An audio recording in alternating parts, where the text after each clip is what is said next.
வணக்கம் மக்களே. நம்ம இப்போ எந்த கோயிலில் பார்த்துன்னு இருக்கிறோன்னா வந்து வெளதிகமணி மண்டா மாதகடப்பா, இந்த பக்கம் ஆந்திரா சைடு. இந்த பக்கம் பார்த்தீங்கன்னா மதனாஞ்சேரி, இந்த பக்கம் வணிம்படி, இந்த பக்கம் ஆந்திரா. நான் ரெண்டுத்துக்கும் சென்டரில் ஒரு பார்டர் இருக்குது. பார்டரில் ஒரு மலை இருக்குது, ஏலகிரி மலையோட ஒன்றும் ஆயிட்டுங்க இந்த மலை. இது வந்து ரொம்ப ஃபேமஸான ஒரு கோயில் இருக்குதுங்க, சிவன் கோயில். பார்த்தீங்கன்னா வந்து இங்கே ஃபஸ்ட்டு இங்கே தான் இருந்தது சிவன் கோயில். இந்த சிவன் கோயில் இங்கே சிவன் இருந்திருக்கிறாரு, அது கீழே வந்து ஒரு குகை இருந்திருக்குது. இதுக்கும் வேலூர் கோட்டைக்கும் தான் வந்து கனெக்ஷன் இருக்கிறதா நிறைய வந்து முன்ன பேசப்பட்டது. இப்போ பார்த்தீங்கன்னா வந்து அது இடிச்சிட்டு இருக்கிறாங்க, நிறைய பேர் இறங்கினு செஞ்சுன்னு இருக்கிறதுனால அதை வந்து மூடிட்டு இருக்கிறாங்க. சிலைங்கள்லாம் பார்த்தீங்கன்னா ரொம்ப இதாக இருக்குது, ஒரு பராமரிப்பில் ஒன்றும் இல்லை. பார்த்தீங்கன்னா அந்த காலத்தில் பார்த்தீங்கன்னா செங்கல், சிறு சிறு செங்கலை வச்சு கட்டியிருக்கிறாங்க பாருங்கள். இது வந்து சாதாரண கோயில் இல்லை, பல ஆயிரக்கணக்கான வருஷம் கோயிலுங்க. உள்ளே நம்ம இங்கேருந்து பார்த்தா சிவன் உள்ள அந்த கோயிலே தெரியாது. இங்கேருந்து பாருங்கள், உள்ள சிவன் தெரிய மாட்டார், இருட்டாக தான் தெரியும். நம்ம உள்ளே போனால் தான் தெரியும். மதிய டைம்ன்றதுனால நம்மளால் உள்ளே போய் பார்க்க முடியாது. பல ஆயிரக்கணக்கான பழமையான கோயிலுங்க. இது இருக்கிறது யாருக்கும் தெரியாது, சுற்றி காடு தான். காடு உள்ளே ஏறியே வர முடியாது, ரொம்ப கஷ்டமாக இருக்கும் மேலே ஏறி வர்றதுக்கு. பார்த்துக்கிட்டிங்களா பயங்கரமாக இருக்கும். இது ஆந்திரா, இது தமிழ்நாடு. அப்படியே பார்த்துக்குங்க, பயங்கரமாக இருக்கும். இங்கேருந்து பார்த்தா மொத்த வாணியம்படி, மொத்த ஆம்பூர்லேருந்து வாணியம்படி, மொத்தம் ஏலகிரி, நாட்டமல்லி, இந்த வேலூர், திருப்பத்தூர் டிஸ்ட்ரிக்ட் மொத்தம் பார்த்துடலாம். பயங்கரமாக இருக்கும். இது வந்து சுற்றுலாத்தலமாக அறிவிக்கலாம். பார்த்தீங்கன்னா வந்து நிறைய மாடுங்கள்லாம் வந்து மேயும். தண்ணி ஒரு சின்ன குட்டை இருக்கும் இங்கே பார்த்தீங்கன்னா. இது நிறைய இங்கே மாடுங்கள்லாம் மேயுங்க. அந்த மாடல் பார்த்தீங்கன்னா வந்து மணி கட்டி வச்சுருப்பாங்க. ஏன் கட்டி வச்சுருப்பாங்கன்னா வந்து இப்போ மாடு எங்கே மேய்ஞ்சின்னு இருக்குதுன்ட்டு வந்து அந்த மாடுக்காருக்கு தெரியாதுல்ல, அந்த சவுண்டு வரும்போது கண்டுபிடிச்சிப்பாரு, அங்கே மேய்ஞ்சிருக்குது இங்கே மேய்ஞ்சிருக்குது. ஏன்னா பெரிய காடு மாதிரி இது, பெரிய ஒரு வனப்பகுதி இல்லை, அதனால் ஈஸியாக கண்டுபிடிக்கிறதுக்காக தான் மணியை கட்டியிருப்பாங்க. மேலே ஏறி வர்றது ரொம்ப சிரமமாக இருக்குதுங்க. பார்த்து வரும்போது பார்த்து வாங்க, ரொம்ப ஃபுல்லாக காடு. இதுதான் சின்ன குட்டை. இந்த இடத்துல தண்ணி இருக்கும் கொஞ்சமாக, அந்த விலங்குகள் அதெல்லாம் வந்து குடிச்சிட்டு போகிறதுக்கு நல்லாயிருக்கும். அப்படியே வந்தீங்கன்னா இங்கே பாருங்கள், பின்னாடி வருது 2000 வருஷம் 3000 வருஷம் பழமையான செங்கல் இது. இதை வந்து சுண்ணாம்போல் இது பண்ணி இங்கே பாரு கட்டியிருக்காங்க. அப்படியே மணல் தான் யூஸ் பண்ணியிருக்கிறாங்க, சுண்ணாம்பு மணல். செங்கல் பாருங்கள் எல்லாம் தரமாக இருக்குது. இப்பயும் பாருங்கள் ஸ்ட்ராங்காக இருக்குது, உண்மையாக பாருங்கள் கீழே போட்டாரு. அந்த அளவுக்கு நல்லா தரமான கல்லாக இருக்குது. இது வந்து முருகர் கோயிலாக இருந்தது. இது வந்து சிவன் கோயில், அதுவும் சிவன் கோயில். இந்த மாதிரி பிள்ளையார், சிவன் எல்லாரும் குடும்பமாக வாழ்கிற கோயில்னு சொல்லுவாங்க. இதை பார்த்தீங்கன்னா தெரியும் உங்களுக்கு. இது பாருங்கள் எப்படி பழமையாக இப்போ ரொம்ப இதாகிட்டு இருக்குதுங்க கோயில். இதை வந்து இங்கே வந்து டெத் வியூன்னுவாங்க. இங்கேருந்து விழுந்தா எதுவுமே கிடைக்காதுன்னுவாங்க. இங்கே வந்து பாருங்கள் பயங்கரமாக இருக்கும்.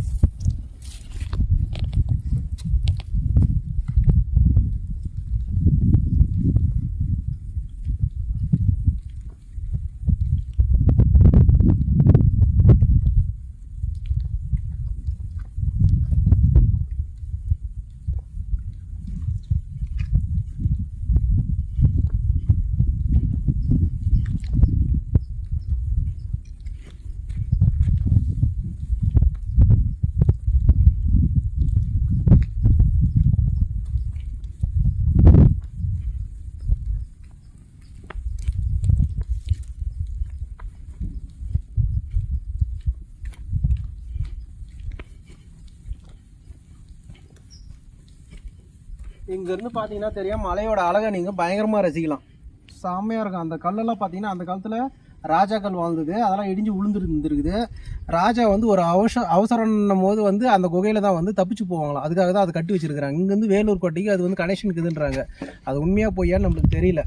இப்போ பார்த்தீங்கன்னா வந்து பயங்கரமான வியூ. இங்கேருந்து நம்ம கீழே வந்தால் ஒன்றும் எதுவுமே கிடைக்காது, அந்தளவு இருக்குது. டெத் வியூன்னு சொல்லுவாங்க இது பேர். இது மேலே வந்து ஈஸியாக வந்து யாருமே ஏறி வர முடியாது, எதிரிகள்.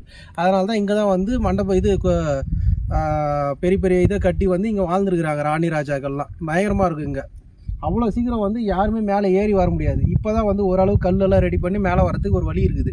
அப்போல்லாம் எந்த வழி இருக்காது. அப்போல்லாம் குதிரை மூலமாக தான் மேலே ஏறி வந்திருக்கிறாங்க. இந்த மாதிரி சுவாரஸ்யமான தகவல்லாம் இந்த சேனலில் தெரிஞ்சுக்கலாம். நீங்கள் சப்ஸ்கிரைப் பண்ணிக்கங்க, லைக் பண்ணிக்கங்க.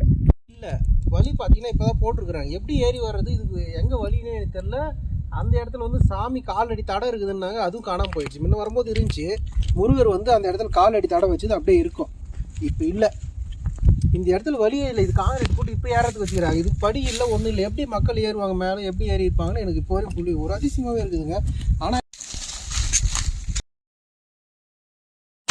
இந்த இடத்துல பார்த்தீங்கன்னா வந்து பயங்கரமான புல் முளைச்சிருக்குது மேலவே. மேலவே பார்த்தீங்கன்னா வந்து இந்த மாதிரி புல் தடம் வந்து ரொம்ப அரிதான ஒன்று தான். இந்த பாருங்கள் வித்தியாசமான புல்லாக இருக்குது இது. இது வந்து எங்கேயும் நீங்கள் காட்டில் இந்த புல்லை பார்க்க முடியாது. இது வித்தியாசமாக இருக்குது பாருங்கள். வித்தியாசமாக அப்படி பறந்து இருக்குது. ரொம்ப அழகாக இருந்துச்சு பார்க்குறதுக்கு. ரொம்ப அற்புதமாக இருந்துச்சு. இது வந்து அற்புத வனம்னு சொல்லுவாங்க இந்த இடத்த. இங்கே வந்து தான் வந்து நான் ஆல்ரெடி சொன்னது தான் வந்து சாமி வந்து ஃபஸ்ட்டு வாழ்ந்துருக்குறாங்க. சிவன் வந்து பார்வதி, சிவன் பார்வதி அவங்க குடும்பத்தார் எல்லாம் சேர்ந்து வாழ்ந்துருக்குறாங்க. இந்த பாருங்க முடிச்சா இருக்கும். வித்தியாசமாக இருக்குது இந்த புல்லெல்லாம் பார்த்தீங்கன்னா. கடவுள் வந்து ஈசன், பார்வதி, சிவன், முருகன் இவங்கெல்லாம் வந்து நீராடுவாங்களாம் இதில் அவங்க குடும்பத்தோட. இந்த குளத்தில் தான் வந்து இப்போ தண்ணி கம்மியாகிடுது. நிறையா இருக்கும். இதுதான் அந்த குளம் பார்த்துக்குங்க.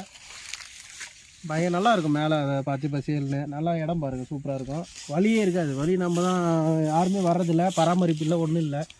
பார்த்தீங்கன்னா உங்களுக்கே தெரியும்.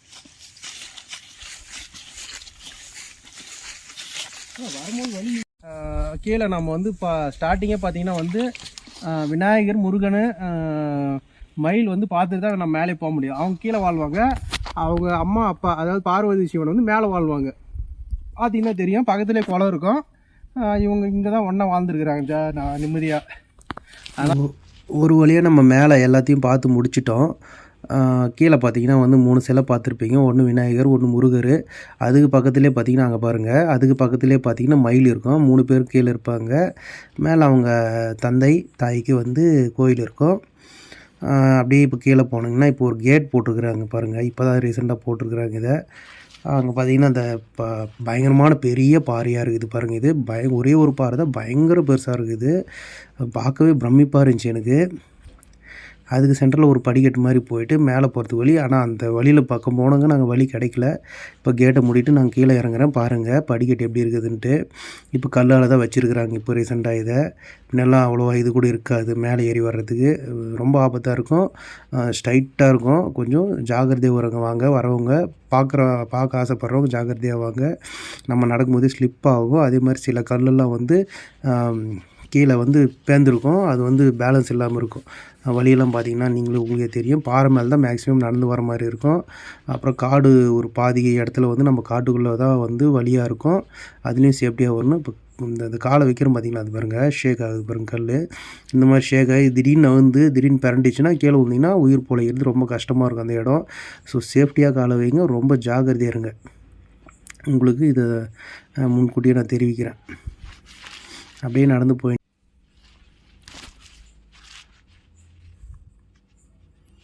அப்படியே பார்த்தீங்கன்னா பாதி இடம் வந்து நம்ம பாறையில் இறங்குற மாதிரி தான் இருக்கும். இந்த பக்கம் வழி இருக்காது, கொஞ்சம் பள்ளமாக தான் இருக்கும். கொஞ்சம் சேஃப்டியாக ஏறியும் வரணும், சேஃப்டியாக இறங்கியும் வாங்க. ரொம்ப முக்கியமான ஒன்று பார்த்துக்குங்க. இங்கே ஒரு வியூ பாயிண்ட் ஒன்று வருது. அங்கேருந்து பார்த்தீங்கன்னா நல்லாயிருக்கும். நல்லா பார்வையிடலாம். எல்லா இடத்தையும் சூப்பராக வியூ பண்ணலாம். நீங்களே பாருங்கள், நல்லாயிருக்கும். வாங்க, வந்து பார்க்க வேண்டிய இடம் தான் இதெல்லாம். சிவனுக்கு உண்டான பயங்கரமான ஒரு இடம் தான் இது. எல்லா இடத்துலையும் குடிகொண்டு இருக்கார். இங்கேயும் கண்டிப்பாக இருக்கிறாரு சிவன். நம்ம ஏறி போய் பார்த்த மலை அதுதாங்க. நம்ம அதுக்கு ஆப்போசிட் மலை அது. இப்போ வந்து மன்னர்கள் வந்து அதுக்கப்புறம் இப்போ சாமியெல்லாம் வாழ்ந்ததுக்கு அதுக்கப்புறம் மன்னர்கள் வந்து அங்கே வந்து கோட்டை கட்டி வாழ்ந்துருக்குறாங்க. அவங்க வந்து இந்த செல்வத்தில் வந்து எங்கே பதுக்கி வைக்கிறது, யாரும் எடுக்க முடியாது, சீக்கிரம் எடுக்க முடியாத லெவலில் இருக்கணும். அது அந்த ஹைட்டில் இருக்கணும், சேஃப்டியாக இருக்கணும்னா அந்த பக்கத்து மலை யூஸ் பண்ணியிருக்கிறாங்க. அப்போது வர செல்வம், இந்த தங்கம், வரி பணம் இதெல்லாம் வந்து சேஃப்டியாக அந்த நெல், கரும்பு, கேவுரு இதெல்லாம் பதுக்கி வைக்கிறதுக்காக, பதுக்கினா அதாவது சேஃப்டி பண்ணுறதுக்காக அங்கே தான் வச்சுருப்பாங்களா. அங்கே ஒரு கோட்டை மாதிரி சின்னதாக இருந்துருக்குது. அங்கே வந்து இப்போ இல்லை, கோட்டை எல்லாம் இதாகிட்டு இருக்குது. அந்த மலை மேலே தான் வச்சு அங்கேருந்து எடுத்துகிட்டு வந்து இங்கே யூஸ் பண்ணுவாங்களாம். அதுக்கு அந்த மலைக்கு பெரிய வரலாறு இருக்குது. இப்போ எதுவுமே இல்லை அங்கே. அது எல்லாமே இடிஞ்சு விழுந்துட்டு இருக்குது. அங்கே போக முடியாது, ரொம்ப சேஃப்டி.